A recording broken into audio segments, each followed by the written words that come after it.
Good morning, good afternoon, depending on where you are at in this fine world. It's afternoon for me here in California. I guess it's evening for me here in California.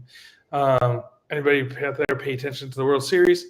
It's that's going on, which is exciting stuff. So maybe we're not going to have a lot of people here today visiting us, but maybe you'll catch us up after the game is over. And so whether you're rooting for the Dodgers or the Yankees, which is my preferred team, I still think that's it's a good time for America to come together. But we're not here to talk about baseball. We're here to talk about the myths and disinformation during weather events. And oddly enough, I was just talking about this, that I got a thing on Facebook or LinkedIn today, and the question was, your team is facing miscommunications during disaster response. How do you handle it effectively? And this is something we've been handling for years, even before the social media boom, if you will. So we're going to get into that conversation here. But before we go to this, I would like everybody to, Region 9 here, jump on your IEM email, find it, find the email that came from them, and vote. So John and Dan are both running. You guys have seen their interview, if you will, their candidates forum to talk about what they're going to do for IEM Region 9. I have faith and confidence in both of them. So please vote for one. And I'll look to, excited to see this. It's going to end in a couple days. Really, today's the 30th. So tomorrow, happy Halloween for tomorrow. Happy birthday to Mike Morin, for that matter. Tomorrow's his birthday, and anybody else's birthdays on Halloween. But tomorrow's last day. All right, so November 1st is we're going to find out the results at some point.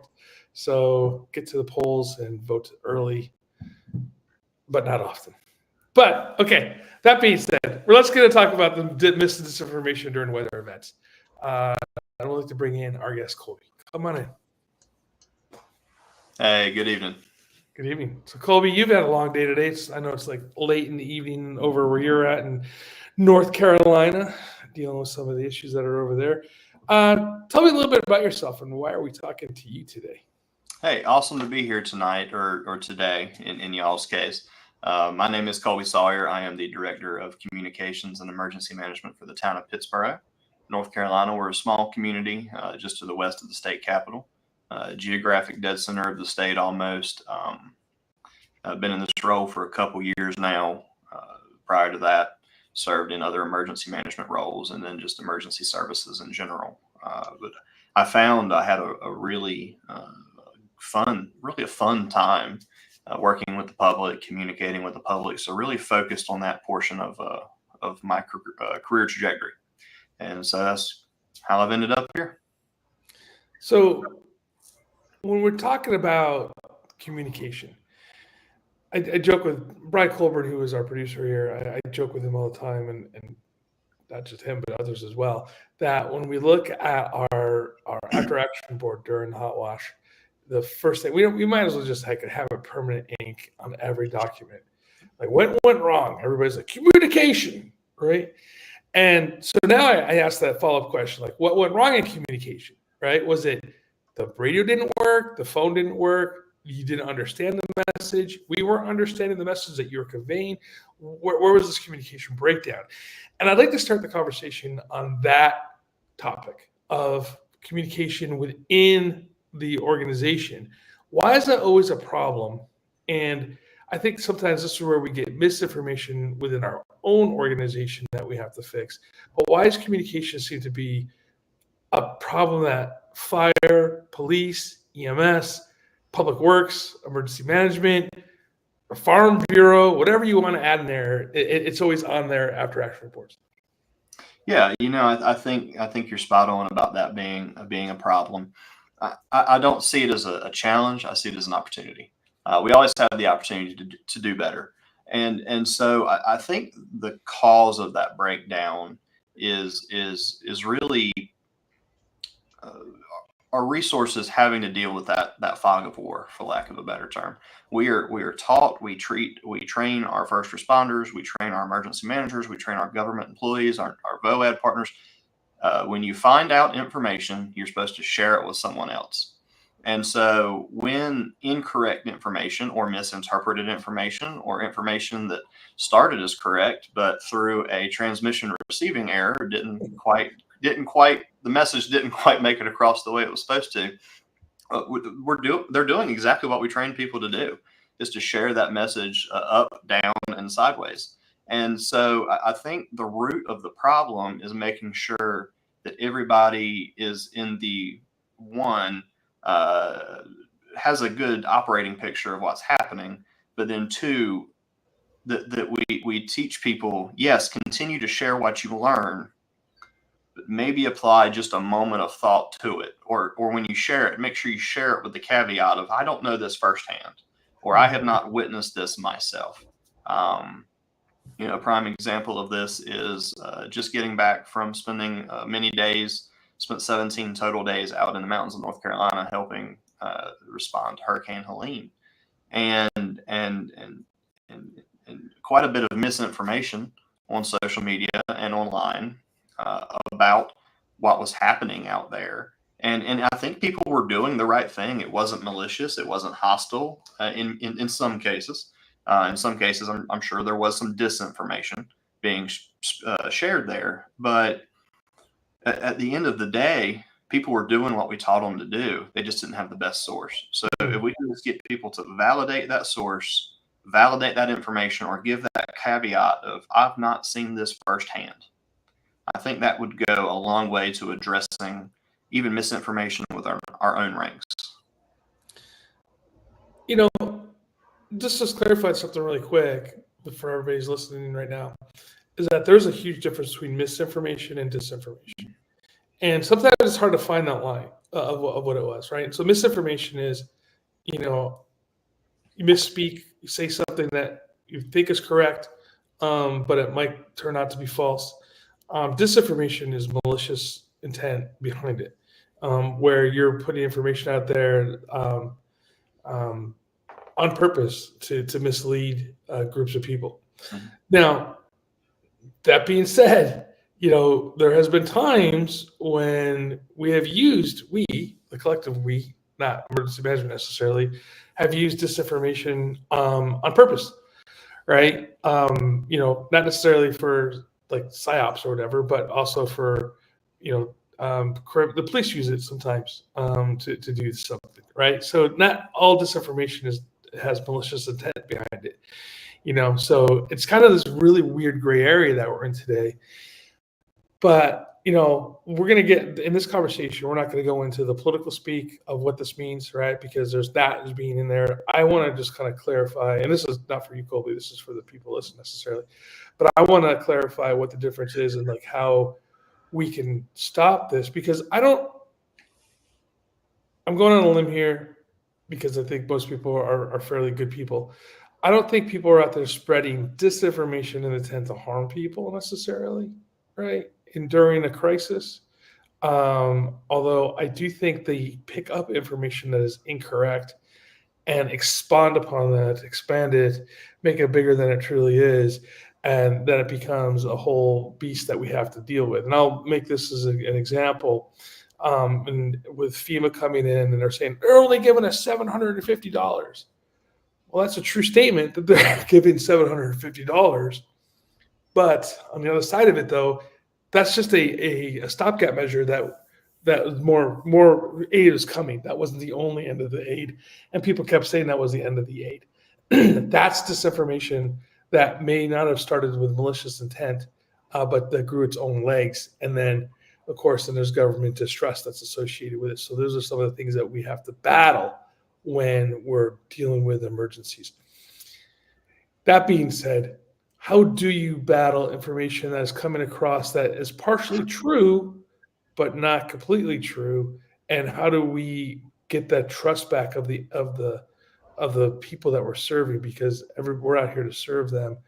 They don't trust us. How do we fix that broken issue? Yeah, so that's a really good point. And just to take it back for just a moment, in how you even operationalize what is mis and disinformation. You really can look at intent. If the intent is good and the information is bad, it's misinformation. If the intent is bad and the information is bad, we would consider that, or I would at least, disinformation. I think the way we fix that really depends on what the root cause is.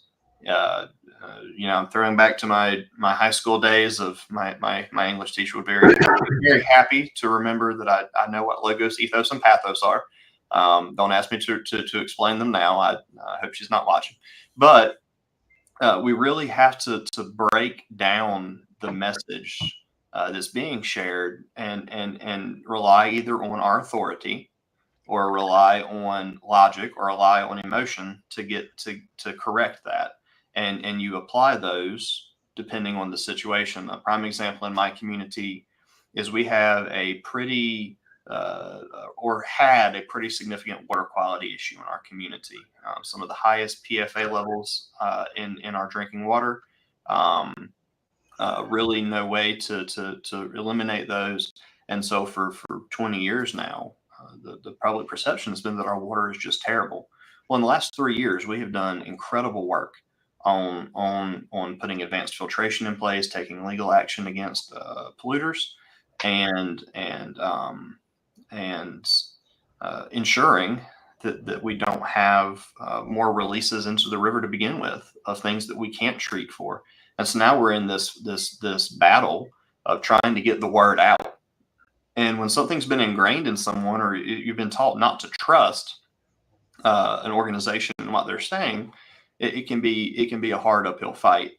So we've really relied on facts. We've relied on logic, repeating information over and over and over again until it sticks, and actually demonstrating it. Misinformation during a disaster, for example. Let's go back to the $750 FEMA thing. If I've got to break out the Code of Federal Regulations and show you why the $750 coming, I will. If it means getting that across, but you have to understand the audience as well. So there are some audiences who are going to respond to authority, some who are going to respond to logic, and some who are going to respond to emotion. And so we can't address the root cause until we address and assess the population that's experiencing the miscommunication. That's critical right there, and I love that part of it where we assess the population, because I think that when we start looking at the messages that we're putting out, one of the parts of misinformation that I believe occurs from when we're reporting information to the public is that level of trust and where they're at. And we need to gauge where they're at with trust. We could say whatever, right? Add in whatever word you want to add into this thing. And if the population is at a point right now where they don't trust the information coming from us, no matter what we say, how true it is, it's not going to be believed. And then somebody can come in and say words that may not necessarily be true. There has to be an ounce of truth to it, because otherwise it's completely unbelievable. But there'll be an ounce of truth to it, and they believe that. And so now we have to combat that part of it. I think that's one of the hardest things that we have to do. And we've been doing this before social media, everybody. I'm old enough to remember, before social media, where we actually had somebody listening to the news, right, to the channel, 7 News or whatever, listening for information that was coming across from them that is false. And that is because sometimes, and if anybody's in a PIO class out there, you understand this, sometimes if we're not feeding the media information, what do? They go out and find their own information or make it up, right? Or they grab I always find it funny how they find the lowest common denominator on the corner of walk and don't walk and start interviewing that person. And God, live witness says an alien came down in the midst of the storm and took all the cows, and they run that. And you're like, what the heck? Why would you run that story? Because they have nothing else to tell and they want to tell a story. So I think that's where some of that misinformation or disinformation, like I said, comes from the media. And so that was the old times where we used to have to call up the news desk and go, no, that is not true. We rounded the cows up over here because it was safer for them. We didn't, no alien came and took them all. If you go in the corner over here, you'll see all the cows. So that was the old days. The new days now, the current times, I actually have a high, I have a great degree here, and I'm speaking great English. As I tell people all the time, they say, "Do you speak a second language?" I said, "I don't even speak a first language." So in our current times here, we have all sorts of crazy media, multimedia, and everybody's looking to feed that beast, of a story. How do we get ahead of that? How do we get ahead of that in 2 points? One, of keeping the trust of the public, and two, not allowing for crazy stories to get legs. Yeah, so I think getting ahead of it, and pardon the expression here, I think getting ahead of it is partially getting behind it, and getting ahead of it, or left of boom, for lack of a better term, is in building those relationships with the community when and how we can. It is my practice as a communications professional and an emergency manager. I'm not going to share information with you unless it is accurate and actionable. If I cannot assess that it is actually accurate and it is not actionable, then it doesn't do me any good to share that information with you. So in establishing that relationship up front, I think, and working on that during blue sky days, that really helps us during our gray sky days, because we've seen that benefit play out of something happening and our community saying, we're seeing all this stuff on social media. Let's wait for what the town has to say. Let's hear what they have to say, because there's a precedent that what we say is accurate and actionable. But when that's not an option, I think we have to directly attack the misinformation. And again, how we do that depends on the situation. But I am not opposed to directly taking even a screenshot of misinformation. I'll block the identifying information out. But if I have a post running like wildfire, I see no reason with taking a screenshot of it, posting and saying, here's why this is wrong. Here's where to find, here's the correct information. And even if you don't believe me, here's the source for my correct information. And so one, it's on relationships. Two, it's on just being willing to get out there and actually directly attack that misinformation. Now, when it comes to media, the relationship ahead of time, I think, is even more important, because what is it? A lie can travel halfway around the world before the truth gets their pants on. A lot of times, the media and our media partners are demonized for getting information incorrect. And in many cases, I don't believe that it's intentional. If I tell you that drownings increase in the summer and ice creams increase in the summer, ice cream consumption goes up, and I don't explain that causal relationship, then, or that correlated relationship, then yeah, I expect you to run a story about how eating ice cream causes you to drown. If I've not given you all the information. So in working with our media partners, in helping them write the story they need to write, helping them get the information, and working with them to know, if you can't get the answer from me, here's where to get the information. Here's where to get that ground truth. Here's where this is sourced from. If you can work on that ahead of time and even during the event, I think it pays dividends in the end. Yes, absolutely. You ever watch the movie Monsters Incorporated? I'm not very much a movie guy, so I have, but it's been a while. Fair enough. I have kids, so you watch all these Pixar movies.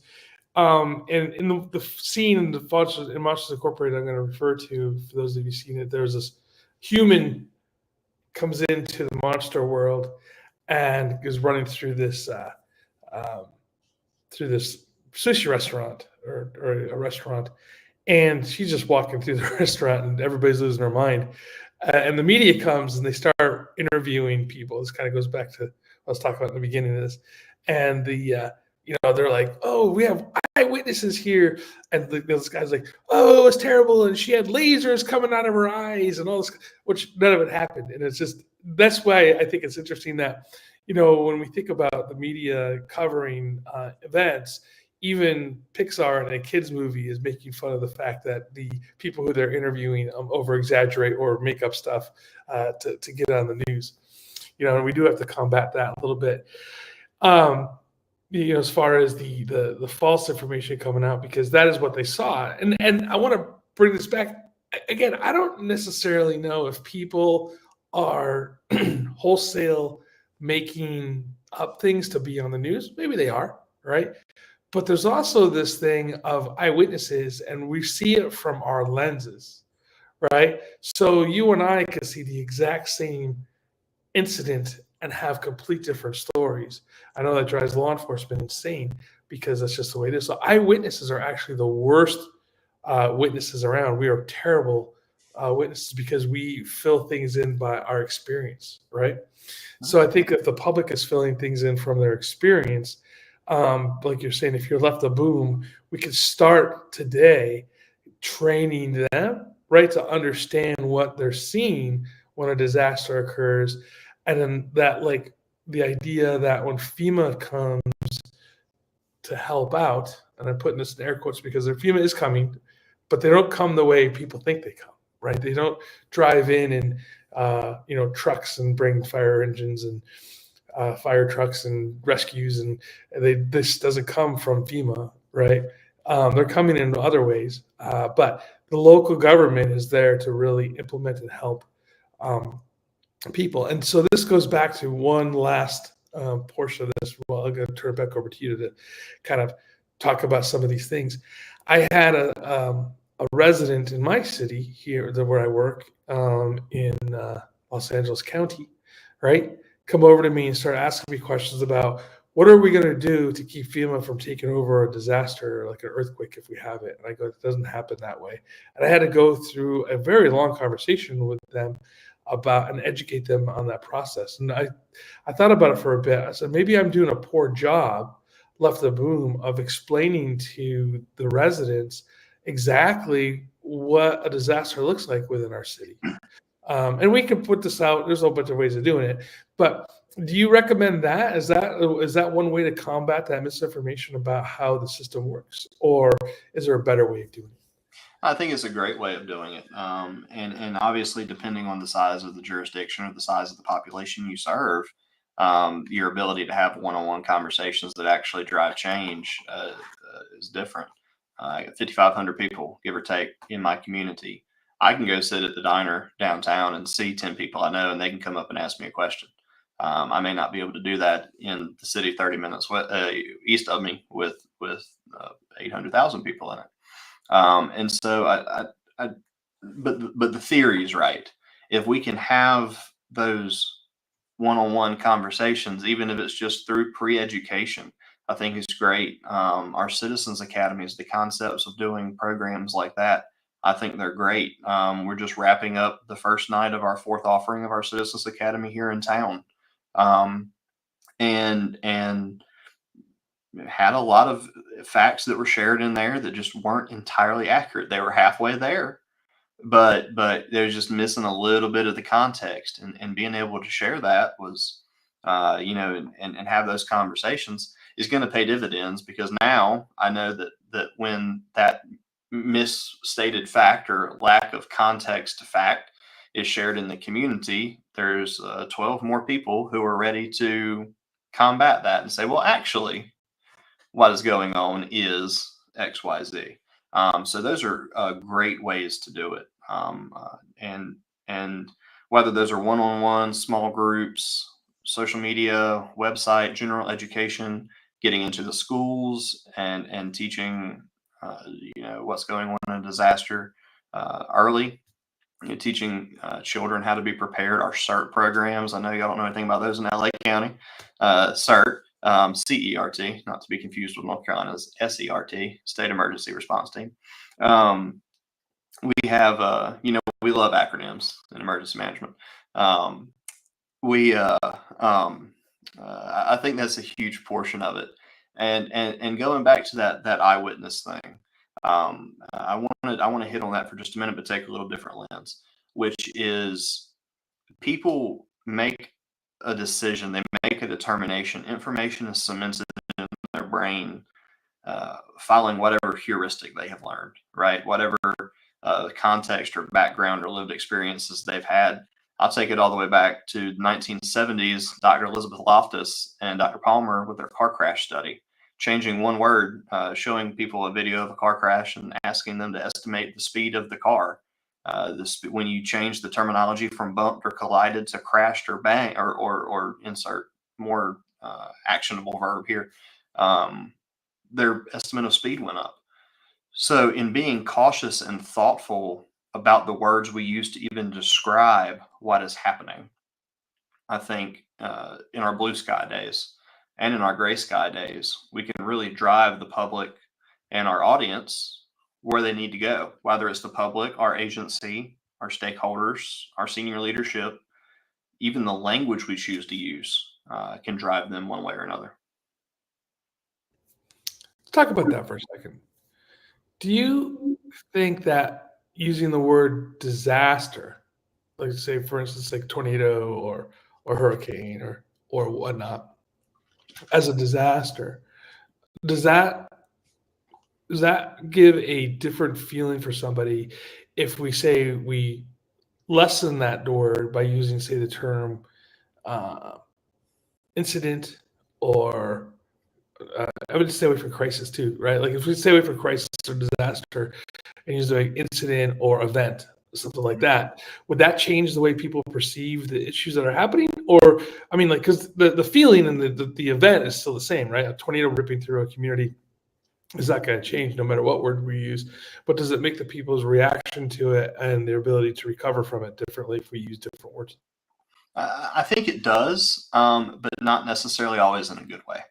So, if I were to go to the mountains of Western North Carolina right now and tell the people there they've experienced a negative event stemming from a natural hazard, I would be run out of the mountains because what they have experienced is a disaster, one of the worst disasters in our state's history, and so we should be thoughtful with the language we use, but our language, I think it's okay to change based on our audience. So when we are having a conversation, a community meeting, when you're up giving a press conference or talking in front of a camera, using some more emotive language, I think is perfectly fine because it is recognizing the lived experiences of the people who are going through that situation.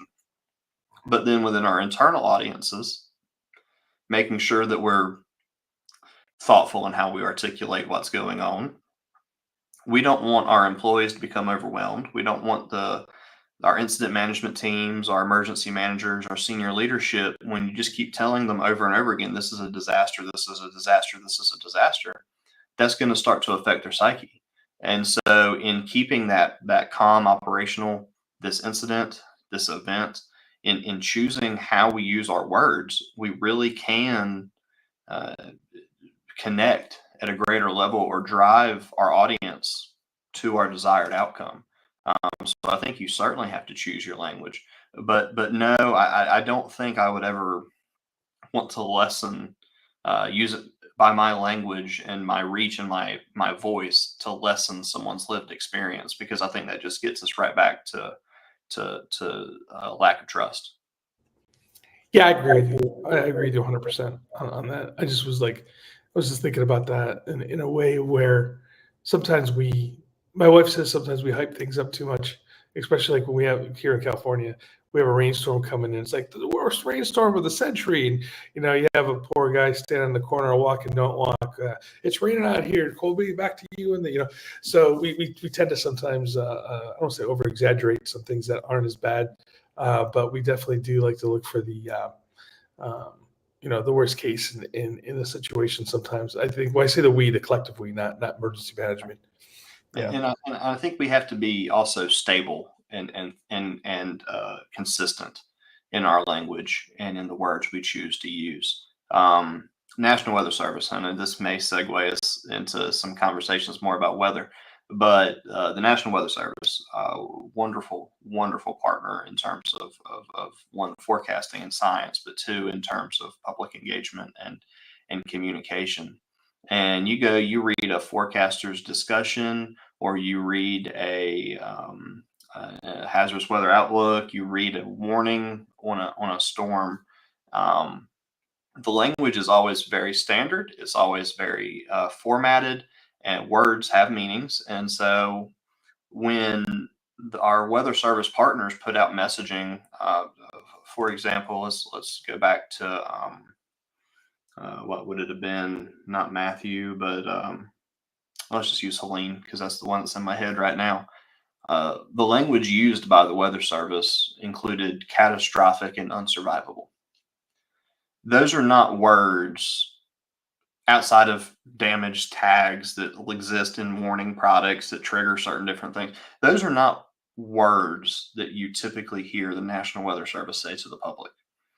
And so using our routine language, and then using some of these impact words, for lack of an impact word doesn't have to be 4 letters, and using some of these impact words when it's so important, that's how we're able to get our message across. Yeah, absolutely. Colby, I appreciate your time. We're coming to the end. I just realized the time was, and I'm getting some warning times to talk about warning events here, but some action words that are occurring. We could talk about this for hours and days for sure. How do people find you if they want to hear more about you? And other question: are you going to the IAM conference in Colorado Springs? So I will not be at the IAEM conference. The best way to reach me is probably via email. C Sawyer, CSAWYER at pittsburghnc.gov is the best way to reach me. But I am also on Facebook, LinkedIn, and Instagram, but that's just pictures of fishing. So probably not a whole lot of interest there. But absolutely try to be active on LinkedIn. Can't tell you my URL off the top of my head, but if you search Colby W. Sawyer, you see this guy in the picture, you probably found him. Very well.